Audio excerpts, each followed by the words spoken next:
Pessoal, sou Fernando, sou professor aqui da Educação Básica de Minas Gerais. Estamos estudando para o concurso da Bahia. Estamos finalizando aqui o pensamento moderno, dentro do conhecimentos interdisciplinares, o significado social e cultural das linguagens, das artes e das ciências naturais e humanas e suas tecnologias.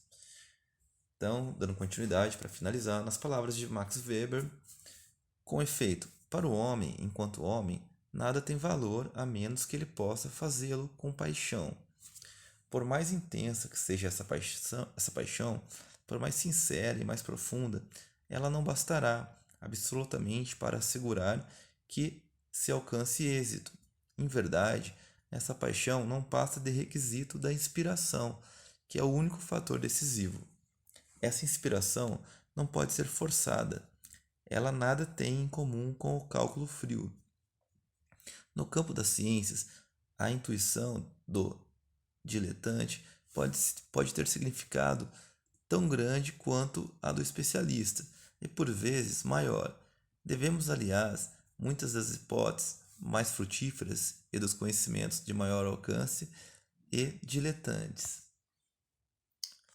Estes não se distinguem dos especialistas, senão por ausência de segurança do método de trabalho e, a miúde, em consequência da incapacidade de verificar, apreciar e explorar o significado da própria intuição.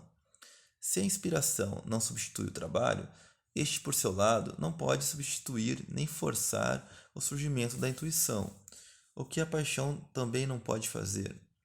Mas o trabalho e a paixão fazem com que surja a intuição, especialmente quando ambos atuam ao mesmo tempo. Apesar disso, a intuição não se manifesta quando nós o queremos, mas quando ela o quer. Então Weber falou. Esse é um enigma que se cria e se desenvolve desde o início dos tempos modernos, a despeito da crescente distinção entre filosofia, ciência natural, ciência social e arte no âmbito da modernidade, ou do vasto processo de desencantamento do mundo.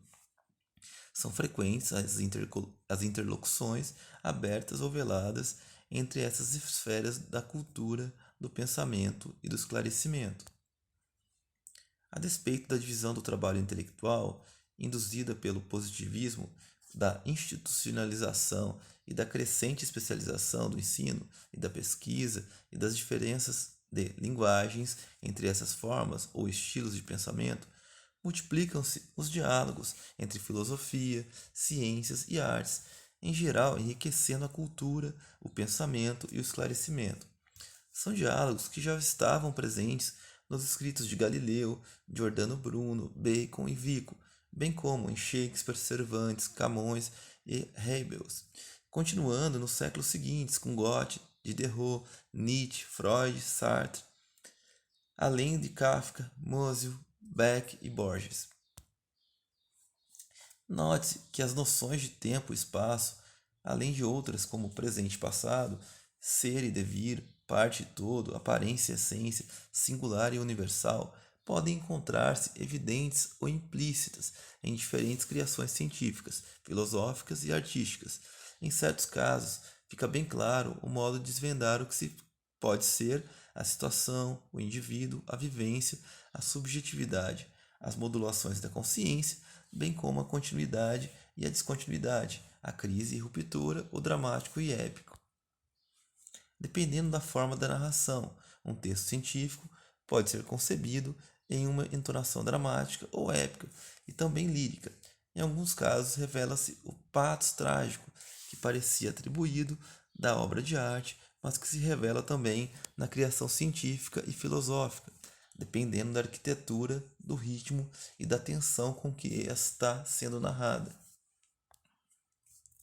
São várias as questões que se apresentam quando se exercita uma reflexão abrangente sobre criações intelectuais que se caracterizam a história e o pensamento no curso dos tempos modernos, ainda que em termos exploratórios, suscetíveis de novos dados, debates e análises. É possível afirmar que a comparação entre diferentes narrações relativas a determinados temas ou emblemas permite formular algumas ideias ou hipóteses.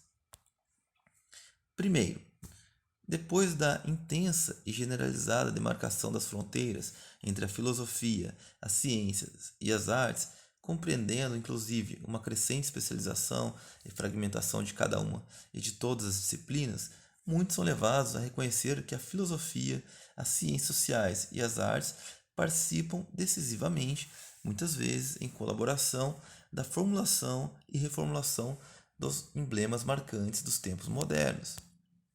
São vários e reconhecidamente notáveis os emblemas com os quais uns e outros filósofos, cientistas e artistas, bem como indivíduos e coletividades em todo o mundo, compreendem, explicam ou desvendam a realidade e o imaginário, os povos, reinos e nações, as culturas e civilizações, as identidades e alteridades, as diversidades e desigualdades, a multiplicidade de etnias e a racionalização do mundo, os fundamentalismos religiosos e a pluralidade dos mundos.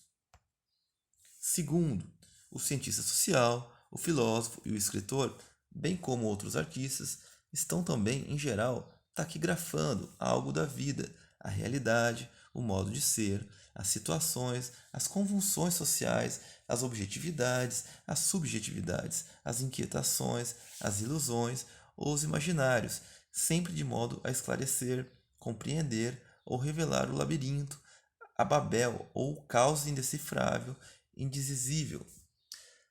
Quando tem êxito, o autor confere à narrativa clareza e graça, algo que parece inteligível, convincente, verossímil.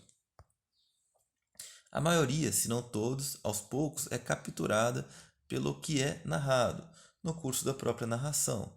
Eles se revelam fascinados pelas pessoas ou personagens, figuras ou figurações, indivíduos ou coletividades, em suas façanhas e sofrimentos, realizações e frustrações. É como se o tema, o objeto ou o personagem, literal ou figuradamente, capturasse o narrador, levando-o a tornar-se porta-voz. Uma reversão da qual nem sempre o narrador se dá conta, como se estivesse sendo levado pela sua criatura. Terceiro, o mundo moderno, em alguns dos seus aspectos fundamentais, tanto geohistóricos e culturais como intelectuais, tem sido principalmente aquele que se encontra em narrativas, sobretudo as mais notáveis, com as quais se institui o esclarecimento e o esclarecido, a fabulação e o fabulado.